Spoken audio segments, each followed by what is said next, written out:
Hello, beautiful soul from around the world, or souls.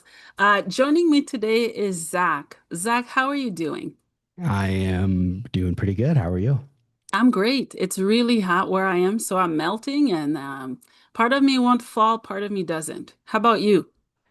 It gets toasty here. I'm in Colorado, so like it's a Mm, dry heat. So as long as you're not right in the sun in the middle of the day, it's not horrible, but it's yeah. it's toasty here too. Yeah, Yeah. yeah. Well, thank you so much, Zach, for taking the time to come on the podcast today. Yeah, thanks for having me. You're welcome. So, Zach, let's get to know you a bit more. Tell us, what is your story? It's a loaded question, but my name is Zach Tidwell. I'm a 29-year-old Marine Corps veteran, and I'm also completely blind, deaf in one ear, amongst some other smaller complications. And that all came about because I shot myself in the face 6.5 years ago. So when I was in the Marines, I was a machine gunner and I deployed twice, but I didn't see combat. But on my second deployment, I found out that my wife was cheating on me, and I came back, tried to make things work, and it didn't. And about a month after I separated from my wife, I was in a motorcycle accident and earned myself a traumatic brain injury in that accident. And I really started to spiral after that. So, Mhm. I wasn't the happiest that I had ever been leading up to the motorcycle accident, but I was managing and I was just keeping myself very, very busy with the gym and a bunch of other stuff. But I really started to struggle with depression. I really started having issues sleeping, and I went to a dark, dark place. That was in March of 2018. I started drinking so that I could sleep.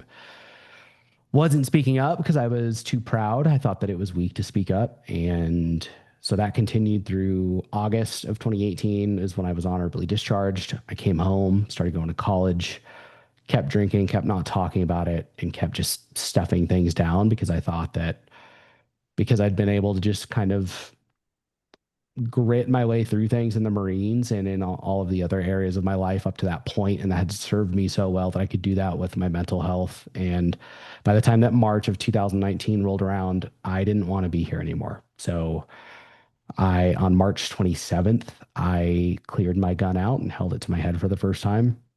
It was the first time that I had ever mishandled a firearm in my life. I grew up around guns and then did guns as a profession in the Marines for 4 years, but I just in that moment, I felt like I was so blinded by everything that I was feeling that I didn't think there was a way out, and then all of a sudden I identified one.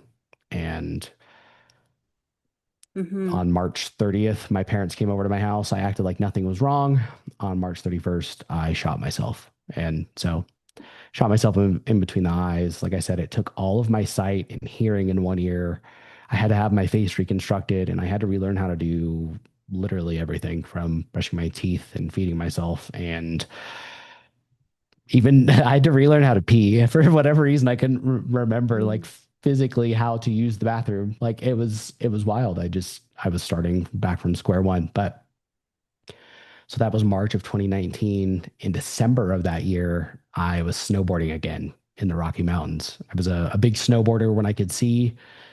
That was, for that 9 months there, 8.5 months, I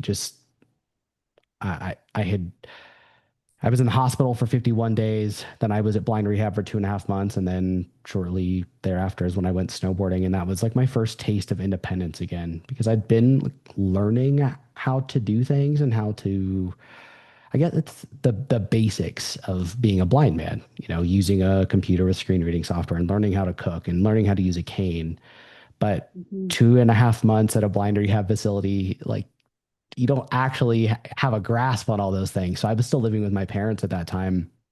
And when I got back on a snowboard, it was like my first taste of independence again. And so a month after that, I was back in college. 6 months after that, I was back out on my own. And I kept pushing forward. And, I had been in college pursuing a nursing degree when I shot myself. Found out that I couldn't do that when I was blind. No one wants a blind guy running around with needles and poking people. So I switched and started going for clinical psychology when I got back into college because I wanted to use this to try and help others. And it turned out, looking back now, that was kind of a crazy thought because knowing where my story went after that, I was not in a place or anywhere near being in a place where I should be helping others. But that was what I wanted to do. And, in the long run, that is what has happened, but that's not initially where it went. Mm-hmm. Mm-hmm. Do you want me Wow. to keep Yeah. going or Yeah. okay. Yeah, I'll ask you a few questions and then I'd love to hear more of what you have to share. May I say what an inspiration that you are. You are to me. I know and hope that to other people who are watching because you have overcome so much. You suffered with many things that many of us are suffering with. And I love that you mentioned about your mental health, how proud you are to now teach others about your struggles and turn it into a gift for others. So I want to thank you for that. Yeah, thank you. Mhm. Unfortunately, this kind of where we've paused at was a temporary respite before things kind of went Mm. went downhill for a couple of Yes, years there. But yes. Continue sharing. yeah, so like I said, January of 2020, I was back in college, was back out on my own by the middle of that year. And then at the end of that year, I bought my first house. And that was also, December of 2020-ish, COVID was kicking in, COVID lockdowns were kicking in. And I was living in Denver by myself, fully back out on my own in my own house. And I didn't know anyone there going into winter break. And I was extremely isolated. And I think the pace of everything finally slowing down, not having college coursework to keep up with, not having anyone to really check in with other than my family, it finally let things sink in how different my life was and how hard everything was. Like everything took me so long to do. My days pretty much consisted of doing homework, working out, or practicing how to be blind, whether that was cooking or trying to go walk around in my neighborhood and getting lost or burning a bunch of food or trying to clean my house and stuff like that. And it just, for whatever reason, the combination of all of that and not having any real like social support, it just things sunk in. So I went through in those first several months of 2021 is still what I consider to be the worst depression of my life. And again, that's 2 years almost after having shot myself. But that was also a huge turning point in my life because as I got to the point where I didn't want to be alive anymore and it didn't make sense. And I recognized that, right? I had come so far and I was doing all of these things and I was back out on my own and I had achieved so much in a relatively short period after having thought, when we found out that I was totally blind, I thought that I was going to be living in a nursing home or with my parents for the rest of my life. So again, comparing how I felt to that reality just didn't make a lot of sense. But I saw like this, I don't want to be alive and I don't know why. And I learned from my mistake that first time around because I'd been in therapy basically since I was stable in the hospital. And so I was having my therapy appointments every week. And one day I spoke up and I was so terrified to do so because I thought that I was going to be whisked away by the cops and taken to a psych ward and just locked away, right? Like, no one talks about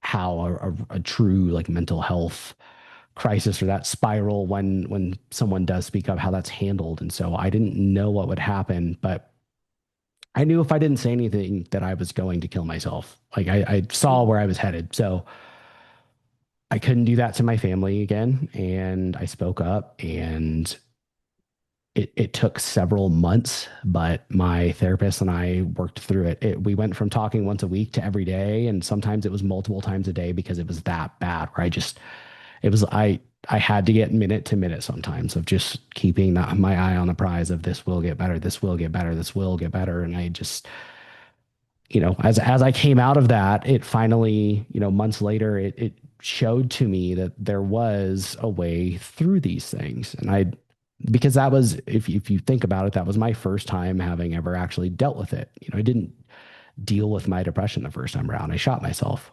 So I learned that so long as you show up and do the work, these things can and will get better. And it's not going to be comfortable and it's not going to be easy, but it can and it will. And that carried me forward. And it's so, and that guts is kind of like through spring of 2021. And then that same summer is when my college stopped making my course content accessible to me. And Mm, that whole point or that whole timeline along the whole timeline, like the only reason I was able to go to college was because of a combination of my access technology that I have on my computer, and then my school converting materials into formats that I could use with that access technology with my screen reading software. And they stopped doing that. And it drove me nuts because again, I had come so far and I was totally independent. But if you sat this stupid math assignment in front of me mhm. when someone at the school hadn't done their job to make it accessible, then all of a sudden I was reliant on someone again. And the school assigned someone to be my eyeballs instead of doing their job. So they assigned another student to read these massive statistics data sets aloud to me so I could do calculations on a talking scientific calculator, relay information back to her and have her plug things in for me. And it didn't sit right with me. And Mhm. after we took our first exam with that class, we took it together. That night, I decided I was going to blow off some steam and I ordered some alcohol. And looking back now, it's impossible to ignore the fact that I was a functional alcoholic by the time that I shot myself, but I didn't realize this in 2021.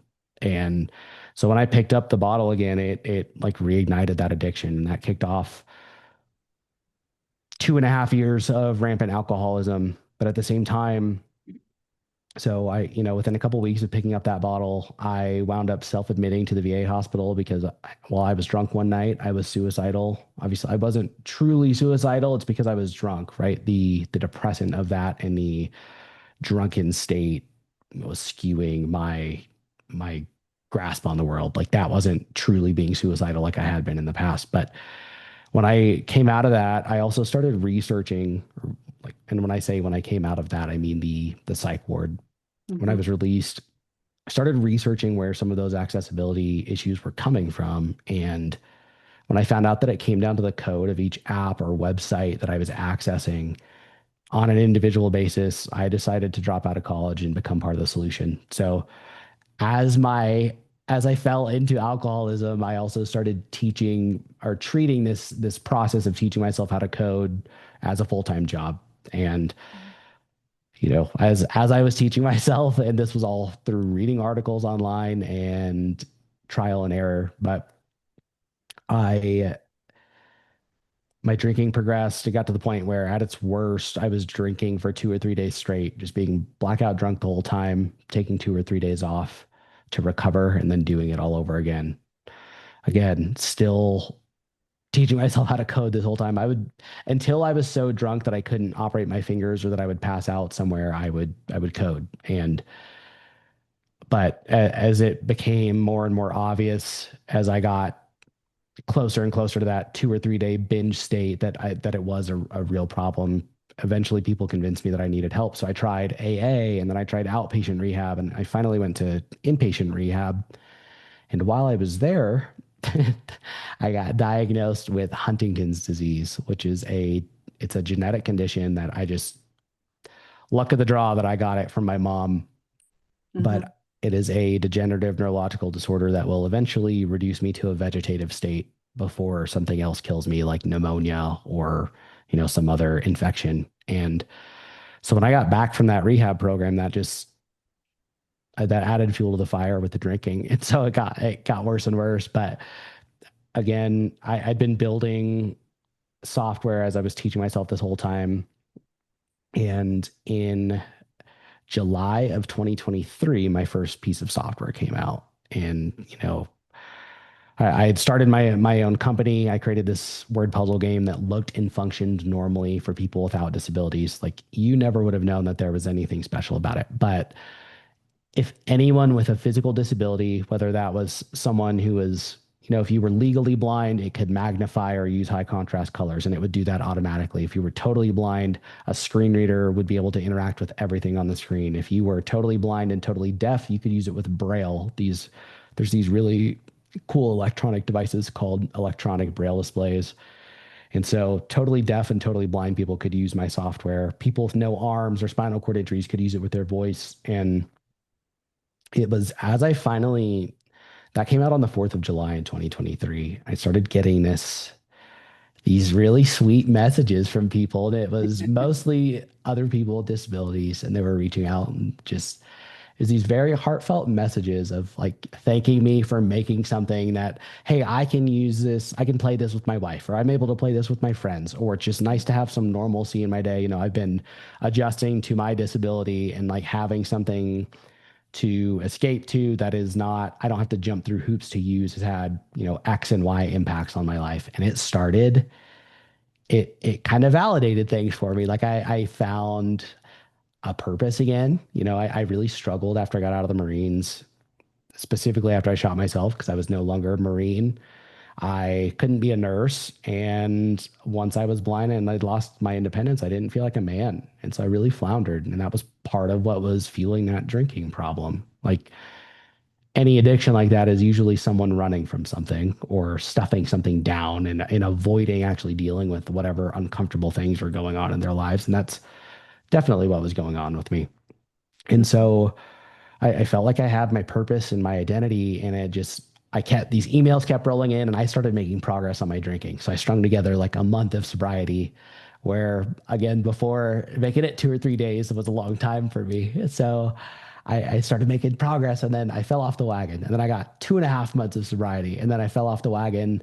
My last drink, I think, was on December 5th of 2023. So I finally got sober. And then at the end of that year, I won 2 Game of the Year awards for this software that I made. And so those were all community voted. Like, again, it was more affirmation or confirmation from people that I was having this impact on their lives. And it just, Mhm. I haven't had a drink since. I started writing a memoir in January of 2024. That's now, I just finished the third draft recently, and my editor has it. So we're working on through a couple rounds of editing, and then that'll be out in the world. I've started doing public speaking, and I have my own podcast, and I've started another business here. It's not out yet. I'm hoping to have the initial version out before the end of the year along with the book, but it is an education platform that is going to address some of these very issues that I had in college so that people with disabilities don't have to jump through hoops to get an education and then eventually to get a good high paying job, because unemployment is a huge issue in the disability community. But again, at the same time, this will be software that everyone can benefit from. Like it will still be cutting edge technology that looks and functions normally for people like you who can see, but it'll just open doors for everyone else too. Yeah, yeah. Wow. Thank you so much for sharing. I have so much to unpack. I'll start anywhere and somewhere. Um, I'm diagnosed with 4 different types of diagnosis of mental health. Even though I can physically see, it feels like I'm blind. I have struggled and jumped through hoops. I continue to. So I appreciate you advocating from getting jobs and staying in jobs and businesses at times, companies too. They reject anybody or most people Yes. with any types of disability. And they do it nicely and silently, and we kind of roll with it. And not all of us are standing up to say, that's wrong. You are doing that, and I'm doing that. I know many other people that are doing that. Yeah, and it's tough because if you get denied because of, I'm sure you've seen this, disability makes Mhm. people uncomfortable. Yeah, Typically, it's a lot of it is, I think, specifically when people haven't spent much time around people with disabilities. I'm very fortunate. I have 2 younger sisters. One of them has Down syndrome, so I grew up around disabilities my entire life. So yeah, it's never it's never made me uncomfortable to be around people with disabilities. But now that I'm blind, I've seen how weird people can be around me until they get to know me. And I Yeah. think that's where a lot of that comes from. And then it's also the perceived inability to do things where people may not know, like for me, the screen reading software that I use to connect to Zoom for us to get on here Yeah. is the interface between me and the digital world. And like, they don't know that that exists. So they don't know that the capabilities for there. And I'm curious Mhm. because you're up in Canada, right? I am. Yeah. Yeah. We have the Americans with Disabilities Act is a huge piece of legislature down here that really tries to create equal opportunities for people with disabilities. Do you guys have something similar up there? Oh yeah, definitely. There are many Okay. different organization, different programs, companies, and even the government.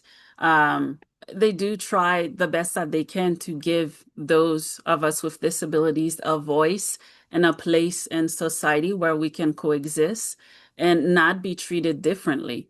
But unfortunately, there are a lot of stigma around it. I'm schizophrenic, okay? So Yeah. people they watch movies, just their own perception is blinding the truth. Like you said, people once they get to know you, it feels more comfortable. And then Yeah. for me, all I have to say, I'm schizophrenic. And people just assume I'm violent. I'm gonna kill them. I'm like, I'm Yeah. I'm wrestling with a beast that I'm terrified of. That's me trying to coexist and ask for help. What are your thoughts on that topic? Well, and that's like with I don't know. I think I learned all of this stuff, whether it be schizophrenia or like borderline or different, even bipolar. Hmm. I'm guessing I probably learned all this stuff when I was in college. I don't know where else if it was either that or me just researching stuff because I am a pretty curious person, so I will go down Google rabbit holes researching stuff. But a lot of people don't realize like schizophrenia is treatable, and you can get to basically a maintenance kind of phase where and it's like any other mental health disorder where Yeah. or I say any other. Obviously, there's some stuff that like we haven't figured out how to treat, but Yeah. schizophrenia is one, just like bipolar, where it is treatable. If you find the right balance of meds and you're in therapy and you are aware of how your disorder presents and Yeah. you can be aware of those symptoms, then you can start to catch when you're slipping on those things. Like Yeah.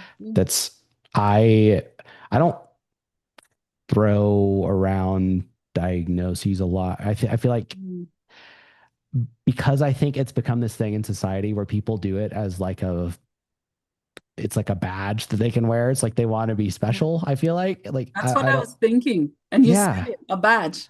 yeah, and I'm sure that which the fact that you said that makes me think that you probably have noticed that. Like a lot of Why? people, I know so much. I've noticed so much, and I've stayed quiet for so long, and I'm tired of the silence, and that's why I have a podcast.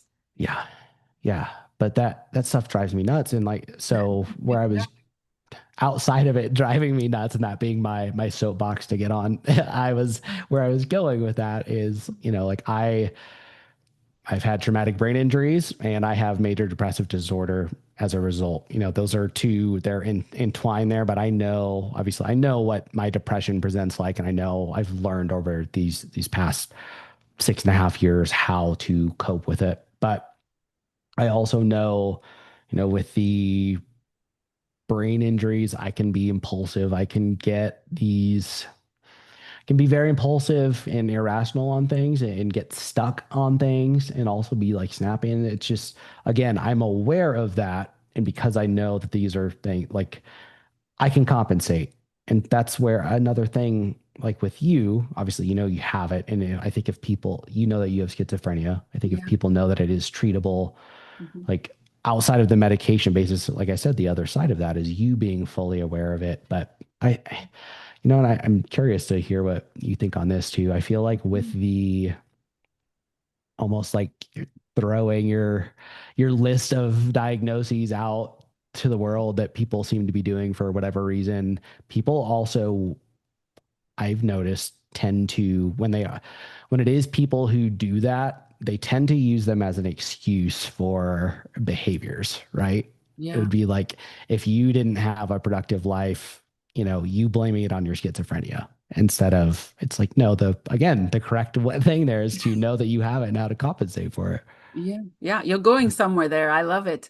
Yeah, you're right. And I guess that's people that are still in denial Mm. of their illnesses. Because for me, now that I know my triggers and how to reduce them and just how to cope, I had to learn all of that. My life crashed when I was going through everything, and I didn't know what I had, what it was.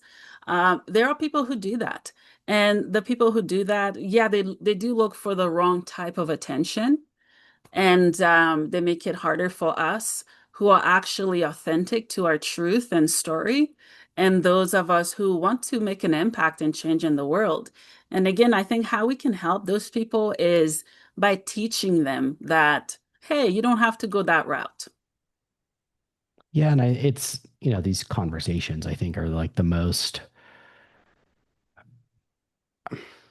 it makes it digestible because it's not someone talking at you. It's just people being real and sharing. And then, if you're listening to it and you can extract what you may from this, right? You can take this and run with it and see, okay, is what he said or what she said bullshit? I'm going to go Google it and I can do my own research and form my own opinions. And that cascades like these. It's what podcasts are so powerful. But Yeah. with, so for you, did it start to present as an adult? As an adult, yes. And Wow. yeah, I wasn't born in Canada. I was born and raised in Haiti, and there was a lot of trauma. Um, my father was an alcoholic, so I grew up around that as well. I'm the only one in my family that I know that doesn't drink. Yeah. I just avoid everything that I did not want to become, that my parents were teaching. I hope I answered your question. No, you did. Yeah. I mean, that's just as simple as that is, right? To do those things, right? To notice those things and stay away from them. Like on paper, that's very simple, but a lot of people miss the boat on that. So I think you should be proud of that. I mean, that's very admirable that Yeah. you've done that. Yeah. Thank you so much. Thank you. Now let's talk about the impact that you're making when it around the male community. I'm trying to come up with the right word. What are some triggers or signs that we can look for within our male partners or male friends and whatnot, that they are struggling, that they are crying out for help? I don't think this is necessarily needs to be generalized to just males. I think this is with anyone, but I'm actually, You're I right. wasn't, I'm glad you brought this up because I think Yeah. this might be an unpopular opinion, but I've talked about this where, in public formats quite a bit and with actual mental health professionals, and there seems to be some consensus on this, even though it's not Hmm. what seems to be pushed.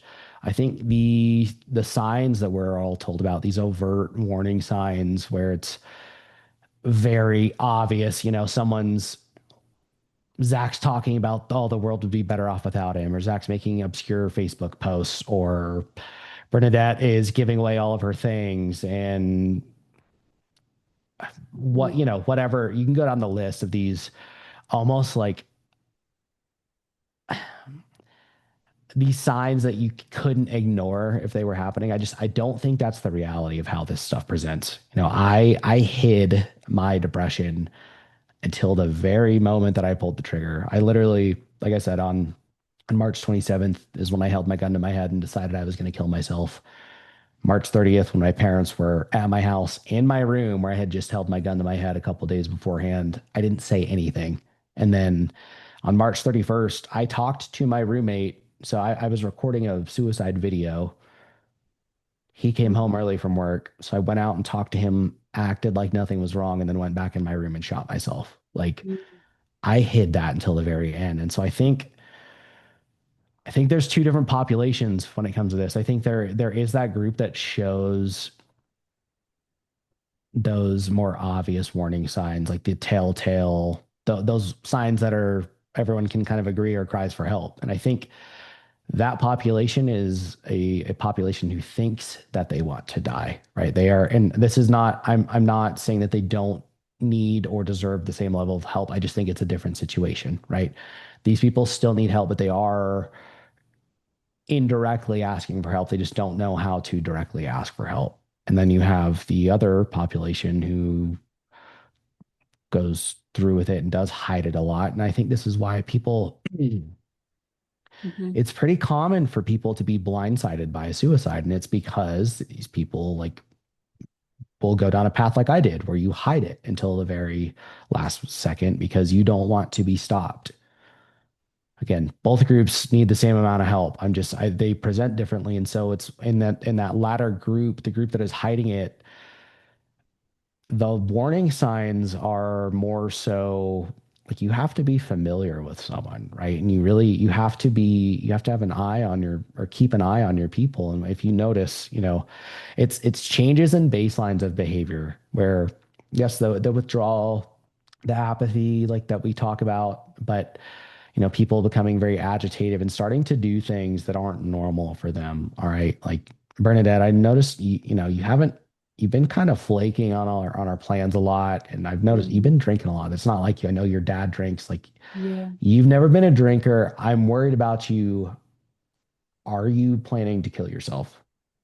And Mm. it's identifying those things and asking very directly, because if you don't ask directly, someone's going to beat around the bush. Whereas if, it's not, I can't say this would have worked because no one, again, I hit it, but would like to think that if someone had approached me with a question like that in the days leading to my suicide attempt, that I would have said something. And if not, the unfortunate reality of these things is that at the end of the day, the responsibility is on the person, right? Like I'm the only one responsible for where I got, and I'm the only one responsible for pulling that trigger. And if I had died, I would be the only one responsible for the fact that I died.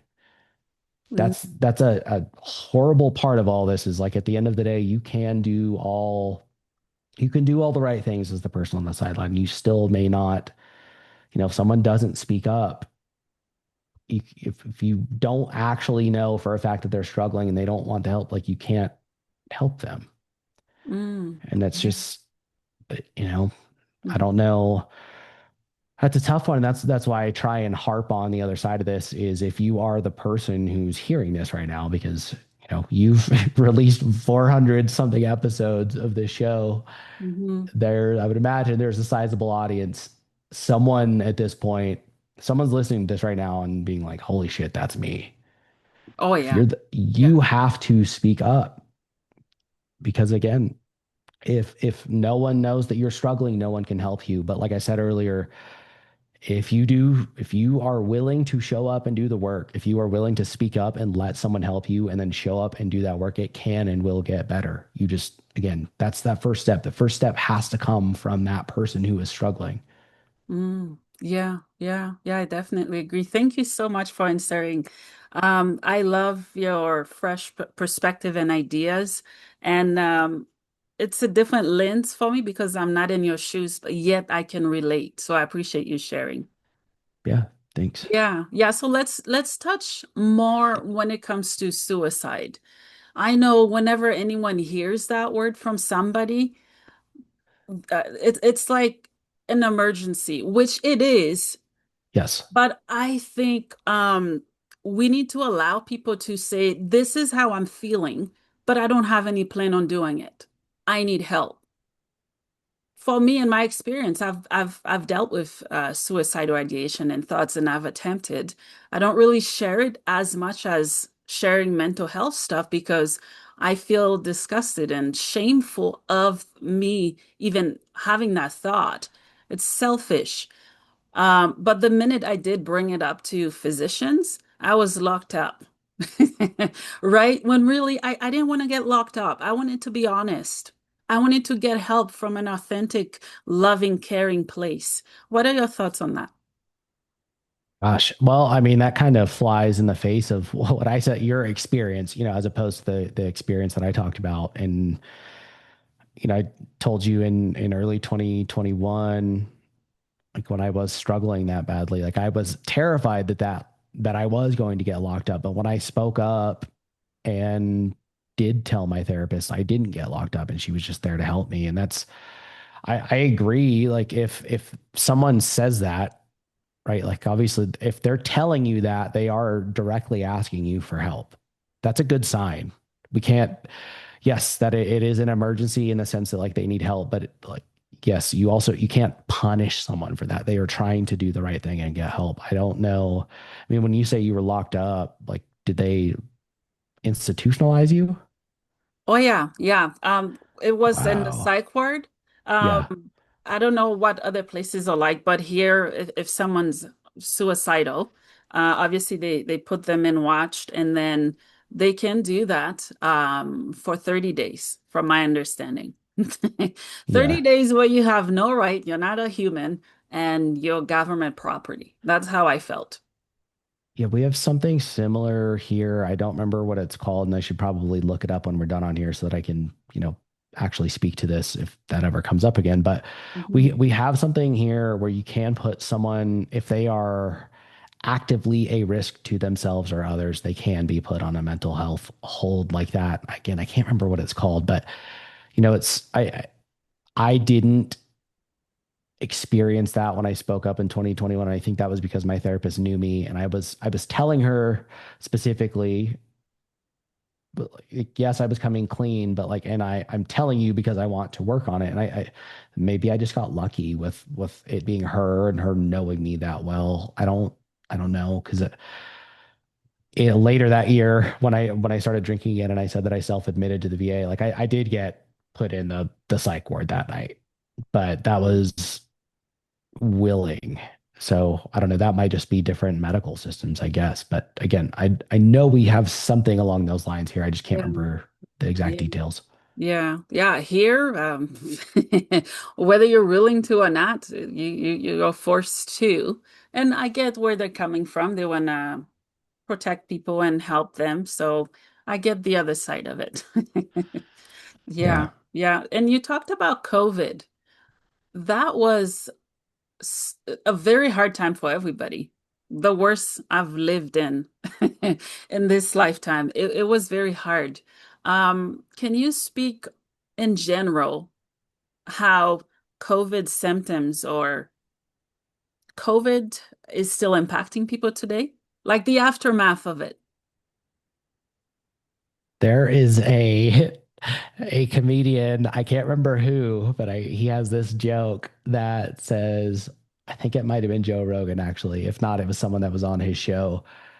He said, you know, we lost a lot of people during COVID and some of them or most of them are still alive. And it was, he's talking about that. Like it's people, I think a lot of people kind of mentally broke during that. Right. And I don't know, I'm not a medical professional, so I don't know the wider implications of that, but I'm sure, suicide rates supposedly skyrocketed during that time. Obviously, there were undeniable horrible effects that it had on people's mental health. I'm sure addiction skyrocketed too. I don't know how much of that is still, we're so far removed from it now. Obviously, there's a lot of stuff still lingering, but like I don't have statistics on anything to speak to directly other than these generalities that we Mhm. know affected people. Yeah, yeah, I agree. Yeah. So what is the name of your podcast and what do you talk about? It's called Going In Blind with ZACH TIDWELL, and it is not about blindness. That's just, it's a play on words because I'm blind. So like I said, I'm very, very curious. And so I kind of have a whole gambit of conversations. It's been anywhere from, I think the episode that came out yesterday was with a professional dominatrix, but I've had doctors on, I've had professional athletes on, war heroes, thought leaders, and just other people who have been through crazy stuff. And specifically, been through it and come out on the other side Mhm. kicking ass.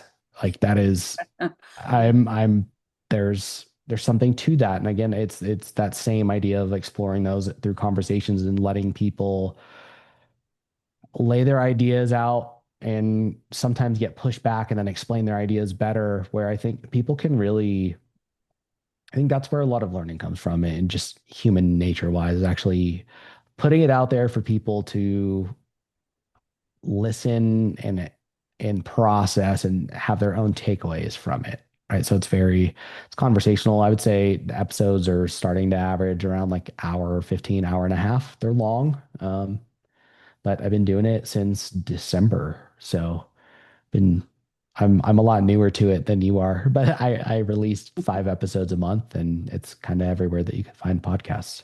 Wow, that's incredible. That's so cool. Yeah. Also, do you have books or a book? I heard you mention something earlier.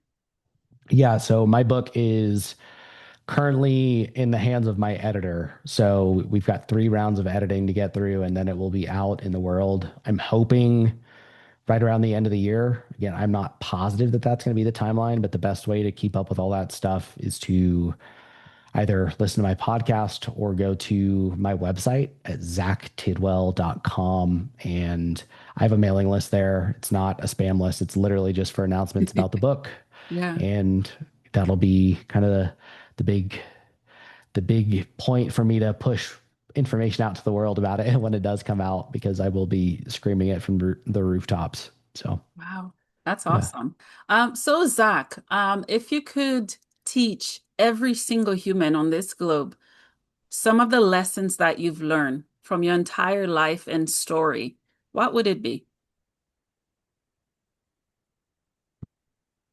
I think a lot of the time when you're asking someone, because I get questions about like how to do some of the things I've done, or in situations like that. I think a lot of times people know the answer.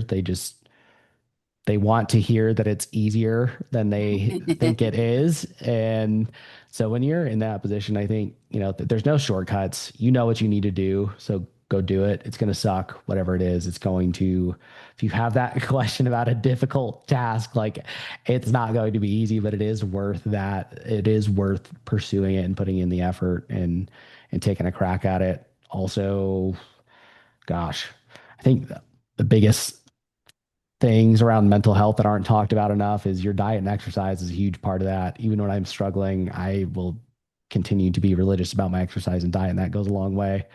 It's just simple stuff you can do before reaching to pills, but you definitely always, therapy is a big one. And then back to the sentiment of, if you are struggling, it can and will get better so long as you speak up and show up to do the work. Like I know I've said that like 12 times already, but I mean it. And I know that simple truth can save lives, because if you're in that spot, if you're nearing that point where you don't want to be here anymore and where you are suicidal, like I've been there, and I know you're not in a rational state of mind, but having an anchor like that, a truth like that